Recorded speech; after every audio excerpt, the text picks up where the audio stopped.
Hello folks, it's Rich here, the novice noisemaker. I'm fiddling on my chair. As you can see from the title, it's a two telecaster kind of thing. Just before we get going, let's just make it clear.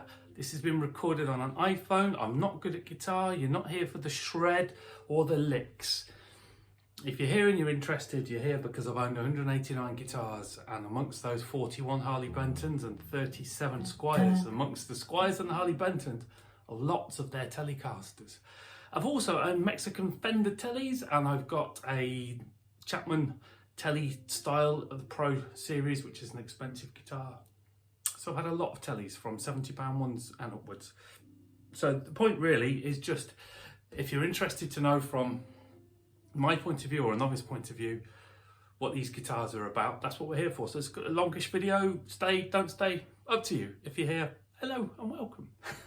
So, excuse me, I bought this Harley Benton TE-62 double bound second hand at the weekend for £80. They're £137 currently new. I bought this 50's Indonesian made Squier Classic Vibe, brand new, I don't know, a month ago, something like that, for £379, paid full price for it. So I'm just going to put the Squier down for a second. Let's just play that off. Just a quick rundown on specs, and like I say, lots of people have done these kind of reviews. If you want more detail, you know, please dig around, but I'm just telling you what I see and what I feel. So it's a basswood body. That matters to some people or not, who knows.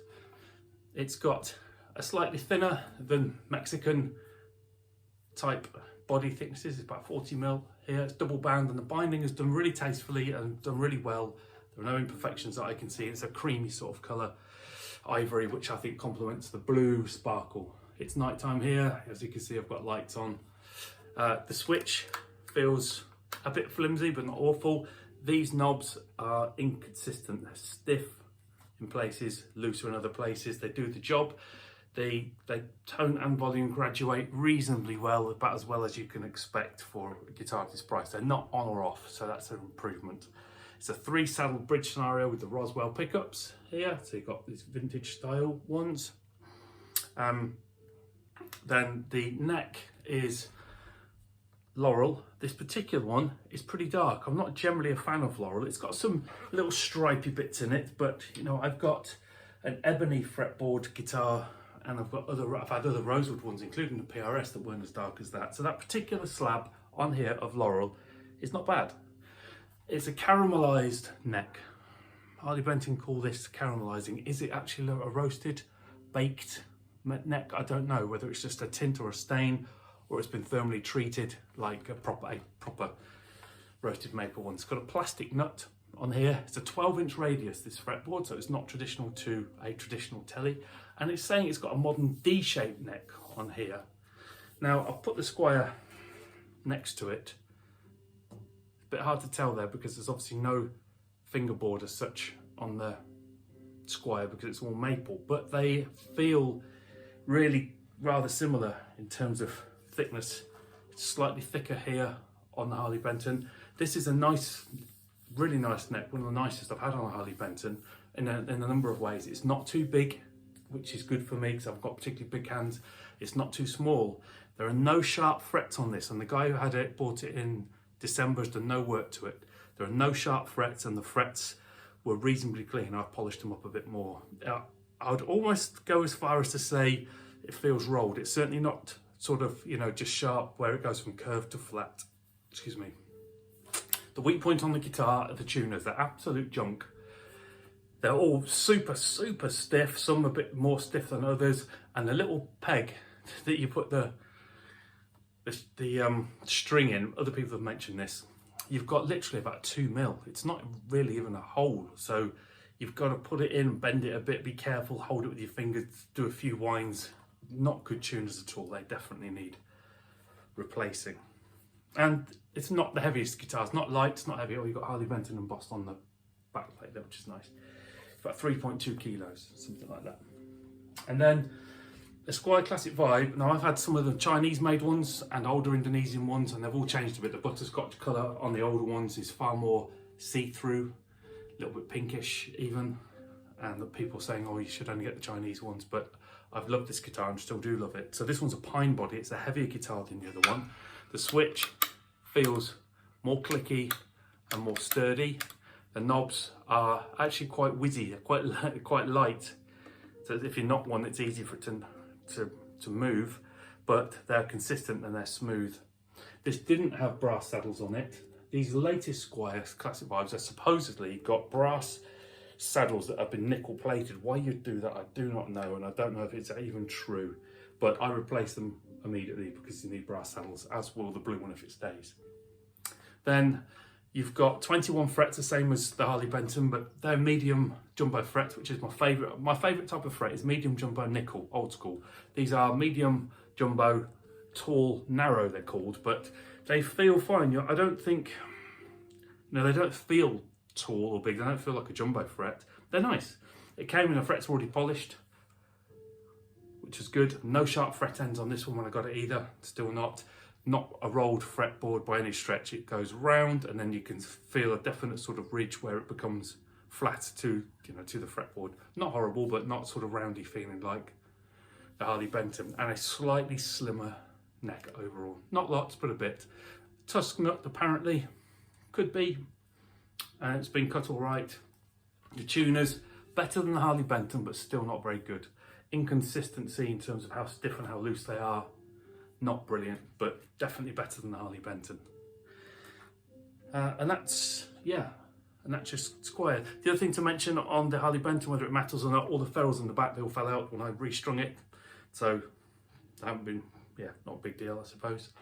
So that is what they're both kind of like. So all I'm going to do now is a few tone demos. And again, I just stress, not a great player. It's not about, maybe it is about that, maybe it isn't about that, I don't know. But I've got my Line 6 Catalyst behind me on the clean channel, and I've changed the settings so that the bass, mids and treble are all at 12 o'clock. I don't usually have it like that. It's not how I prefer to have it.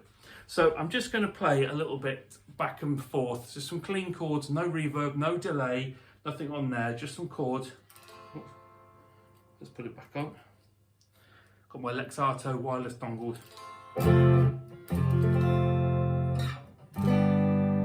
It's a medium Fender pick as well, and as you know, picks do make a difference. Thicker picks sound a bit darker, so it's a little bit of flexibility in this. I'm trying to give it its best.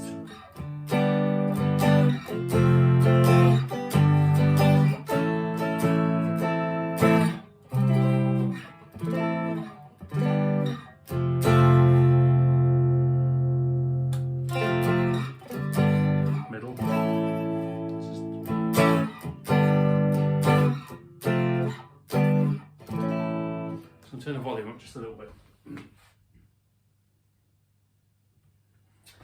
Excuse me. Better.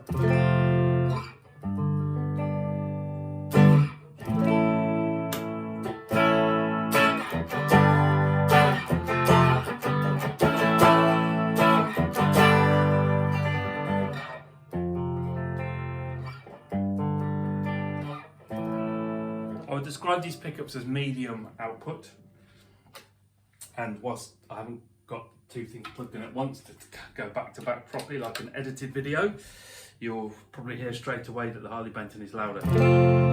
And the pickup heights are very similar.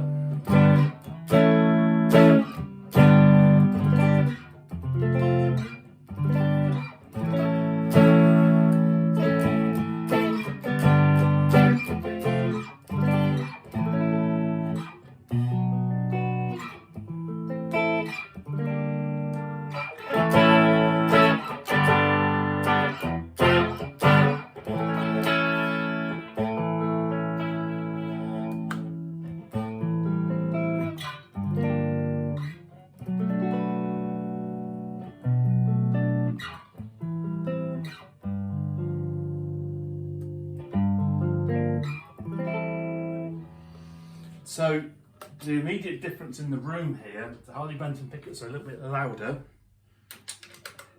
a little bit more, just a fraction more shrill on the bridge.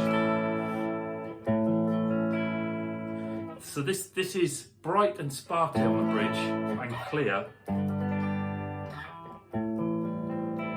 Note definitions. Feels a bit better to me.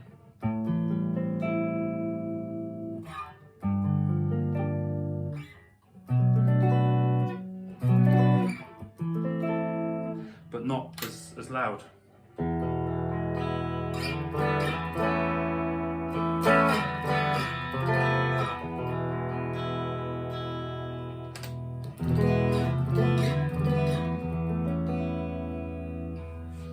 So I'm just going to put on an overdrive pedal now. This is a light overdrive pedal, it's a Joyo Vintage, which has got the gain at about 10 o'clock, so it's not even halfway. The volume is a bit over, that's at probably 1 o'clock, and the tone is at about 10 o'clock as well. Just some chords again.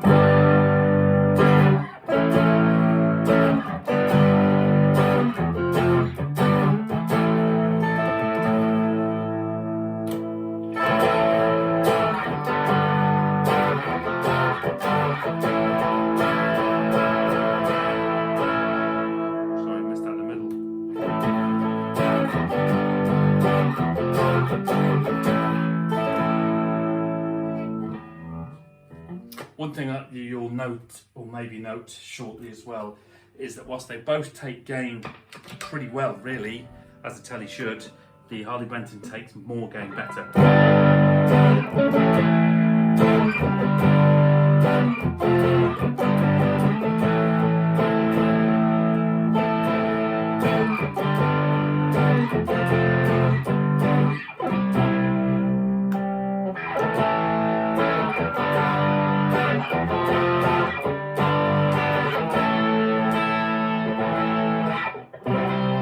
Before you say they're out of tune, yes, it's hard to stay in tune. They've both got new strings.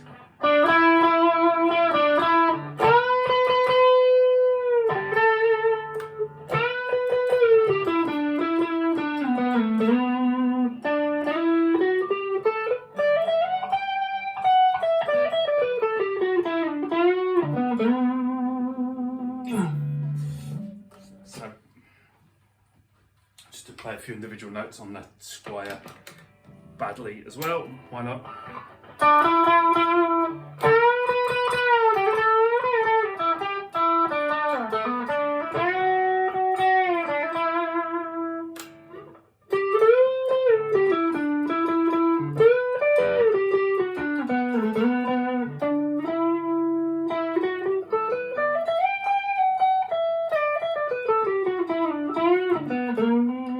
The obvious thing to say, of course, is this is a glossy neck.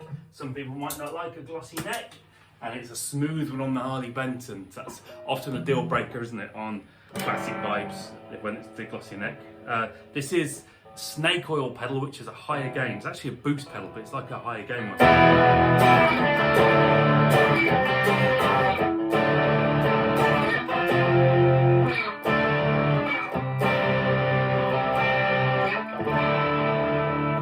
No reverb or delay, which make it sound a lot nicer. Just try and keep it clean.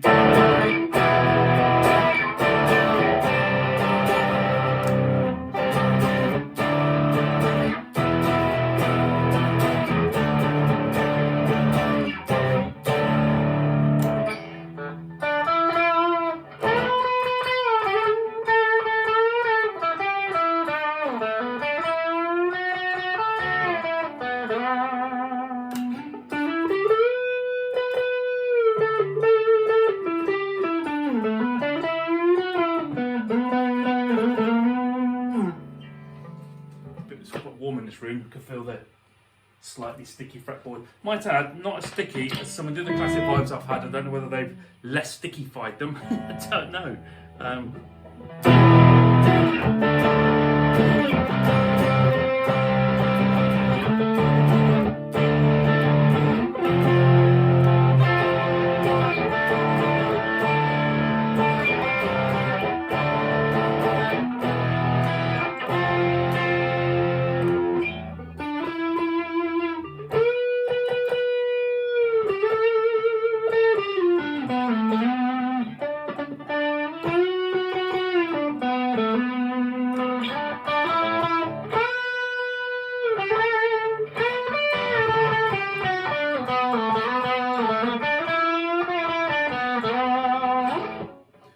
thing with the Harley Benton pickups. There's a bit more noise coming through the amp from them. They're a bit, yeah, they're not as quiet. They're noisy pickups.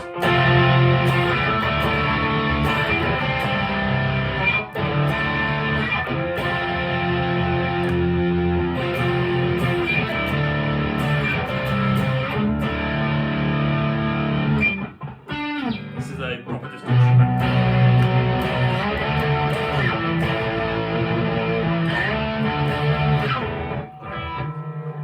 Tune now, that is.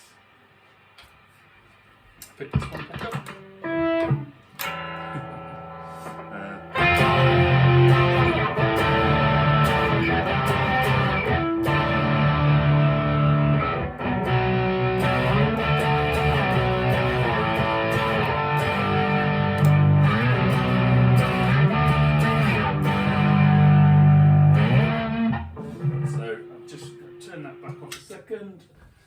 Can't bear that amount of mids, that is not my thing at all. I like a bit more bass as well. Anyway, I think we can just stop that for now. So, sorry, video's been running on and on, isn't it? But I'm talking as quickly as I can. So, here they both are. And what is my conclusion? It's a tricky one, because whilst they're both teles, they're really rather different. The Harley Benton, smoother neck, slightly bigger neck, but not too big. And I think the pickups are a little less clear, but they're a bit louder and more output. The Squier Classic Vibe, on the other hand, you know, if you don't like a glossy neck, that's fair enough, but the neck is a little bit smaller on the hand, which some people will like. It's more, I guess it is a 50's telly. It is more twangy. I think the note definition is better. And weirdly, I really like putting my heavy distortion pedal on through this. It just seems a bit obtuse to have a 50's telly with a heavy distorted pedal. Yeah, but yeah, I also have to factor in the price, don't you? You know, this is almost 3 times less, or this is 3 times more. That's a huge amount of money. If you like the look of this, and they do it in black as well, which looks good, and red sparkle, Elmo's is a red one. You know, he said he was going to sell his Fender and keep this because he liked it so much. You could get some new tuners, some Wilkinson ones even, sort of vintage style ones, it's about £30. And if the pickups weren't for you and you wanted something a bit different, depends. You know, you can spend a lot or a little on pickups, you could change those too. But fundamentally, the body is really nice looking. It's, you know, it's very pretty, and the neck feels good. So the most important bits are there, so you could change the electronics and you'd still be nowhere near the cost of your classic Vibe. So it just depends how classic you want. One thing I do like about the Harley Benton, look at the headstock. You know, for a clone, that is one of the closer looking ones to the real thing. And I know I don't need this to be a real thing. I'm not one of these to take the decoil off the headstock or anything, but yeah, I do like the headstock to be of a pleasing shape. And you know, because there's lots of them out there, SX and Jets and I don't know, other brands that just aren't. But that is a nice sort of close to the real thing type of a headstock for me, a bit like the Chapman as well.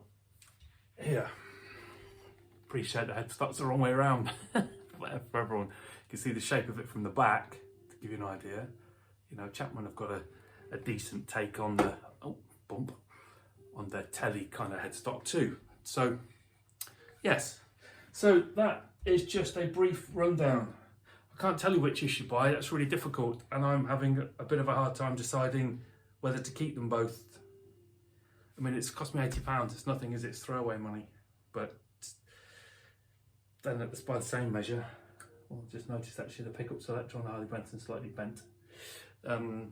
Yeah, by the same measure, 2 guitars that are virtually the same. I like this. The reason I bought one of these again, I've had lots of these bought and sold and bought and sold and bought and sold, is I don't like the sound of the pickups in a Mexican player Fender, and the necks on them, whilst they're not horrible, they're chunky. And second hand, you can pick up a Mexican Fender for a $350 if you're lucky, but more like $4. So similar price to this new, but I like the traditional look at this, and I like these bridges here as well. Now they don't intonate as well as the 6 saddle ones, but I like it to look like that.